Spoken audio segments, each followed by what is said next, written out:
Good morning. Happy Sunday. Welcome to Coffee and Tarot Time. Just a reminder, I will hook the video to this Thursday, May 1st, 7 p.m. Eastern Standard Time. I am doing a live, but it's a duet.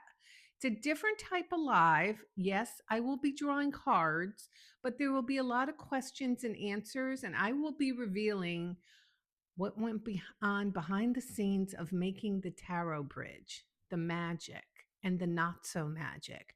Trust me, there was a lot.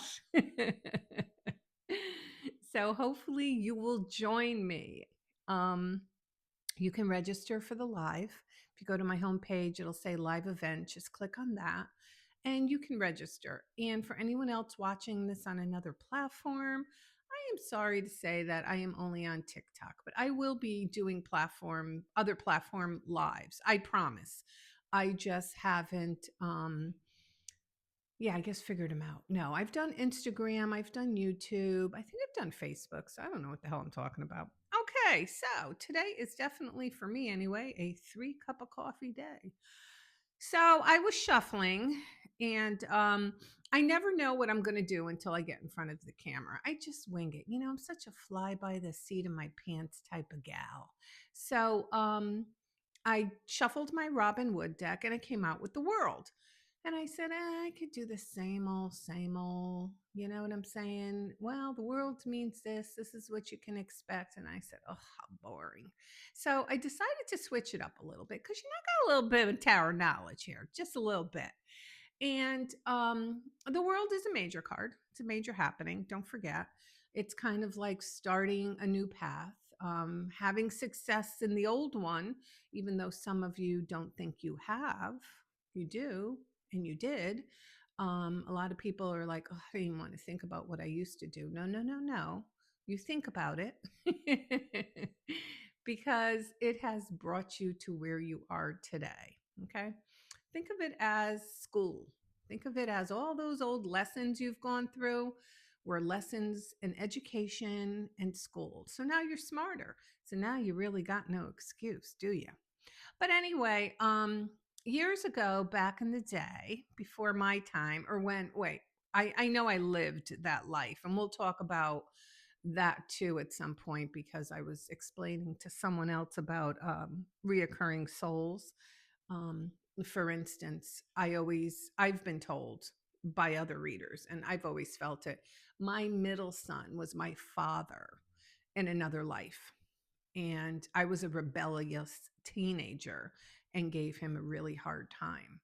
And now in this life, when he was growing up, I love him, but he tested my patience. Trust me, there's always one. That's all I'm going to say. So, we're going to talk about those reoccurring souls at some point. I think that's pretty interesting. But anyway, so years ago, the Italians, God bless them, the rich ones, they would make their servants tell them stories with the tarot deck. That's what it was all about. It wasn't all about predictions. Of course, it led into that because as they were telling stories from the pictures, the predictions were coming out. See how that works? And there's more history. The Egyptians had a lot to do with it. I mean, there's a lot more history with tarot decks. And there's actually a game that you can play. I have no idea how to do it. That would be something I should probably try to do one day. So anyway, I do know about the Fool's Journey, okay? And that is why I drew the Fool out. I drew the Fool out because I want to talk and start with him. And once upon a time, a soul set out with nothing but a dream. But isn't that all of us? Like when we have something new that we want to do, whether it's a new relationship, job, or whatever, how we get really psyched about it. We're like, so we get to the point sometimes where we're so into it and we're so psyched about it that we refuse to see outside the perimeter. Like I always talk about, we refuse to see the red flags, and sometimes there's not always red flags, you know. Um, and it's kind of a thing where, our hearts are wide open and we have this innocence, and maybe some other people around us kind of see it. They see that, they're like, oh, she's going to open or he's going to open his eyes. When's it going to happen? But when we draw the Fool card, we have to realize that sometimes it is necessary to kind of block out the noise and go firsthand into a situation. Okay. Because if we didn't have that fool mentality in us, we would never grow. We would stay in the same situation. And a lot of people do. And it's kind of sad. But we would stay in the same situation basically out of fear. So now the second encounter of Mr. Fool is the magician. Now, the magician is somebody who kind of explains to us that we have all the tools. It's like a good friend who points out all your attributes. So in life, you have to remember if somebody's saying to you or giving you a compliment, think of them as the magician. Okay. Don't think of them as just somebody who, again, is blowing smoke up your butt. But I always used to say, my mother always used to say, oh, you're so pretty. And I used to say, Ma, it doesn't count when your mother tells you you're pretty, especially when you're a mirror image of her. And it took me a long time to accept compliments. I was always really, really bad at that. I don't know why. I'm sure there's some deep psychological thing, but it was really hard for me to be comfortable to accept compliments. So the fool, I'm taking you on the fool's journey if you haven't noticed. So the fool's on a path and he comes across a magician. And I want you to take this story. It's going to be a little lengthy. Thank God they give me 30 minutes. And I want you to take this story and I want you to apply it to your life. Okay. So think of it like we're going down the yellow brick road because in a way, the Wizard of Oz kind of stole it from the tarot. They ain't kidding anybody. So you go down the road and you meet the magician, and he's somebody who kind of points things out to you. Maybe it's somebody at your work who tells you, you have these abilities, and why are you keeping yourself down? Perfect example. When I was in fifth grade math class, I am not a math genius, but I love math, believe it or not. And I remember my math teacher, would hand out math equations to do. And I would just do them 1, 2, 3. And he came over to me one day and he goes, You're in the wrong math class. He said, you need something a little bit, challenging. And he was kind of my magician back then because I always, growing up, doubted my abilities and doubted myself you know and then we meet the high priestess. We got to love the high priestess, because she's really in all of us. She's that gut feeling, like you meet somebody and you got this weird feeling in your stomach, or you're just like, I got to get away from this person. I got the heebie jeebies. Do they still have the heebie jeebies? Your gut's telling you something for a reason. Like they always say, and I've heard this, I'm not making it up, so I don't want to take credit for anything, but I've heard where women have said um, anxiety and butterflies feel the same. Think about that. And they do.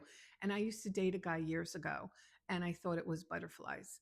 Trust me, it wasn't butterflies. It was severe anxiety. And he proved why I felt severe anxiety. But me being a reader and an empath is very, very hard to decipher because sometimes I would always say, well, Denise, are you really giving someone the benefit of the doubt? And then it just got to a point where I learned to trust my own instincts. And here's a crazy thing, a side thing. I can speak to someone on the phone before I meet them and just listen to their tone of their voice and I know. Yeah, and that has not failed me yet. I used to say that to my bestie all the time. We text a little bit. He called me up. I spoke to him, but I don't think I'm feeling it. She goes, oh, just go and meet him. And I would go and I say, nope, can't. You know what I'm saying? I got to learn to trust my instinct. And then we get to the Empress. We meet her, and she starts telling you about, you know, you have all the creations in you, you know? You have everything you need to make yourself grow. And once you've hit the Empress, remember, now you embody all the queens. So you've kind of lived a little bit, you really, really lived a little bit. And you have to start trusting that. Again, Where are you going? You are going through um, school, the school of life. We've all heard that before. So you are traveling through the school of life. And now you come down this yellow brick path and you meet the Empress. She's sitting there all pregnant and everything in this beautiful meadow. And she has a calmness to her. And she tells you, she said, in the kindest voice, that you can do everything. The Empress always reminds me of my grandmother Nellie from Poland. So I think that the emperor teaches us that sometimes we have to be kind to ourselves. It's good to be kind to others, but sometimes we need to be kind to ourselves. And then we meet the emperor, okay? And he's like, all right, now this is it. The emperor's like, listen, enough is enough. You got to take control. Okay. But you could do it with kindness because you just met the emperor. I mean, the empress. So you need to look at life sometimes with just what do we have to do? Let's put our emotions aside. We've been through a little bit, not much. We know we have the tools. The magician just reminded us we have to do things, we have to lead with ability. Okay. If that makes sense. And then we get the Hierophant. We meet him, and he's like, well, don't forget where you came from, and don't forget about your culture, and don't forget about everything that was instilled in you since a child. So that makes you sit there and wonder and go, wait, wait a minute. Was that good stuff? Were those fears that were instilled in me? Were those things that have proven wrong? And the only reason I've done them is because everybody else did them. We made cream pies on Easter, rice pies, because everyone else did them. Now, there's more of a meaning, but I'm just using that. Gingerbread cookies at Christmas, So this is where the Hierophant kind of opens you up to new ideas. They're like, there's a whole world out there. And, sometimes we hang on to what culture predicts we need to have. I always say that about dating and women. Culture is the worst thing for women. Unfortunately, it is, because it tells us that we need a partner. And even though it is extremely nice to have a partner, you want the right one, because with the wrong one, it just, you know what? It's just not nice. That's all I got. Hold on, I got to take a sip of my coffee here. I got to keep going. Hopefully, I haven't lost anyone. And please put your comments, see what you think of this. I thought it was Sunday. We do something different. So then we come across and we see the Chariot, and the chariot to me has all been about willpower and discipline. He's driving down the road and he's got two, and they're all different in every deck. He's either got two sphinxes, two horses. You could have two whatevers, but the but the two whatevers are never on the same path. So he's got to have control over that chariot. So at some point, they're telling you you need to take control. You have to. It's on you, boo. It's on you. Nobody's going to come in and rescue you. Even though it would be nice, Disney has severely blew smoke up our ass. Nobody's going to come in and rescue you. I remember I dated this guy once a few years back, and he said, I hate that women think men can rescue them. I go, yeah. I said, I'm not one of those women. I mean, technically, I feel I can rescue you. And that wasn't a good thing. That's not a good match when you feel you're the rescuer. Another reason why I'm single. So, I mean, we keep going, and we get down to the Lovers. And the Lovers is a card of choices. Okay? To me, the Lovers, well, if you look at it by, technically, the Lovers is a choice between two people, right? I always take it, it's not only a choice between two people, choice between right and wrong, what is feeding your ego, um, you know, stuff like that. But with the Lovers, when we meet them, they are telling us that you definitely have some choices to make along the way, you know? You definitely have to figure out what you're doing. And then we get to the Strength card. Okay. And the Strength card looks at us and tells us that you can be gentle. You don't have to be, I'm going to do this. You don't have to, what is that? Lead with an iron fist. So you come across Mr. Strength, and he tells you that, sometimes gentleness tames the beast, you know? Sometimes we can't push people in the way that we want to push them. You follow me? Like we can't so in other words, I have this saying, and I feel it when I say it. The lion gets confused when the gazelle does the chasing. A lot of people, not only female, well, yeah, females, this goes for females, don't hate me, and myself included, we've always been the aggressor in some relationships, which more or less proved nothing. You know what I'm saying? Like, you can't have that. Like, you don't want to force anyone to see your point of view or force someone to be in a relationship with you. I mean, if you have to do that, that's manipulation at its best. I remember I had a friend, and he would buy his wife um like spa packages and different things, like different things. He was doing it for a reason. He was doing it not because he was in trouble or anything, but because he wanted her to treat him a certain way. So he would buy his way with her, which was sad, and nobody should have to do that. So the strength tells you that when you see Mr. Strength, he's not telling you to be stronger. He's actually telling you to be kinder and be softer, because you are definitely going to get more with gentleness, you know? So then as we go down the road, sip of coffee, hold on. It's a long freaking road. Definitely a 3 cup today. As we get down the road, we come across the hermit, you know? And one thing about Mr. Hermit, he knows when it's time to go by himself somewhere. He knows when it's time to take himself out of everything. And I just had this conversation with a friend of mine the other day, and I said, we were talking about social media and blah, blah, blah. And I said, well, my hands are tied. I have to be public for everything. I have to put myself out there, if I want another aspect of my life to grow, which is obviously the tarot bridge and, myself as a reader and whatever else I do. Lately, I'm getting invited on all these podcasts. So you have to be willing to put yourself out there. And as you guys know, over the years that I've done this, not everybody's, warm and cozy, you know, and you have to get a thicker skin, and you can't control everybody.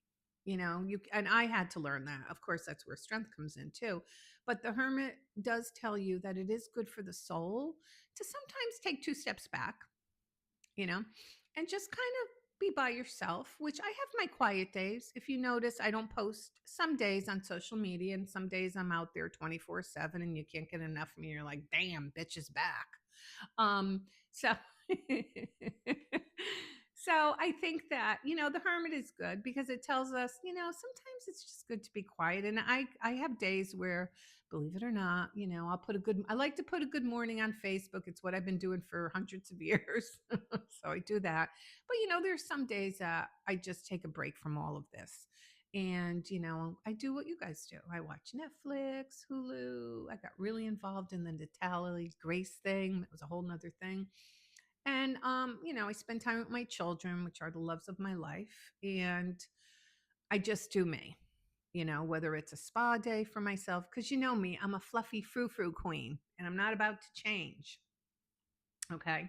So after the hermit, guess what? Who we're running into? The Wheel of Fortune and the choices that we've made, you know?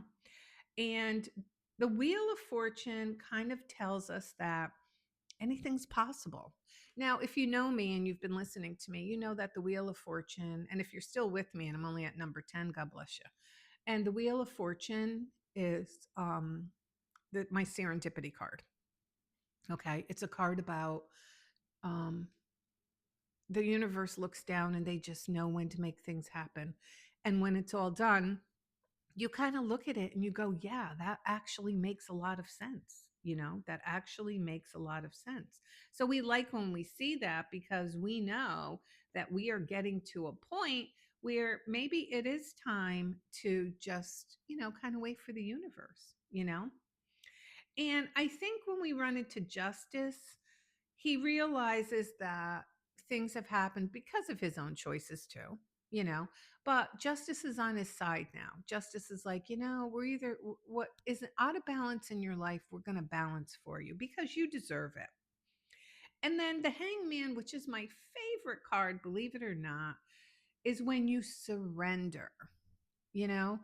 Like, you're trying so hard to make a situation happen, but when you finally take those two steps back, you surrender from it, and it kind of gives you a different perspective. And I always use the analogy of myself. If I had a tarot card and I held it up to my nose, right? And then I can't read it. But as I pull it away and it gets further and further away, I finally have perspective of what's going on. Okay. And then we come to death. And death does not mean death. Okay. Everybody gets scared. Oh my God, it's a death card. I'm like, yeah, chill out, babe. Doesn't mean death. Death is a great card because it talks about the shedding process. It talks about getting rid of what doesn't work anymore, but keeping the base of it. It's like, and I always use the analogy of the chubby kid. I don't like to call anyone fat. So the chubby kid is, chubby, and he gets picked on at school, and he decides he's going to exercise, lose weight, eat right. I've learned that you got to eat right. And he's just going to shed that, and become a new person. He's still him, but he's got a new body to travel with. And that makes him feel good. And I think, like anything, hey, you vacuum and wash your car, you should take care of your body too. That's my thought. It's your traveler. Your body is your vehicle you were given to travel in this world. So it only makes sense. Now, I'm not saying don't have treats, and I'm not going to preach on that because I'm a treat queen. But you do have to take care of it to a certain, you know what I'm saying? You do. And then we come across temperance, and temperance teaches us about patience, which sometimes I have none. Years ago, I'm talking maybe about 7 years ago, give or take, I was very, very reactive over situations, never thinking things through, and always thought I had to just make a decision. And it kind of was like a ADD thing, I'm going to say. That's my crutch, or a fear thing, where if you just made the decision, you kind of got it out of your system and you were done with it. But I'm not as reactive. Sometimes I'm reactive, it depends, but not bad like I was. So I've learned that, and I'm very proud of that. It takes a lot sometimes to really get a rise out of me. And if you only knew what goes on in the back scenes, which you're going to find out on Thursday, you would say, God, she's good, because I would flip out. But temperance teaches us about patience. So we've walked into him down the road. And now, as we're getting closer, we run into Mr. Devil. And he says to us, you have too much bondage in your life. And you go, bondage? I don't have any bondage of my life. So now I want you to sit there and think, what are you tied to that isn't working? What are you doing that isn't doing any helpful purpose? Now, let's just take smoking.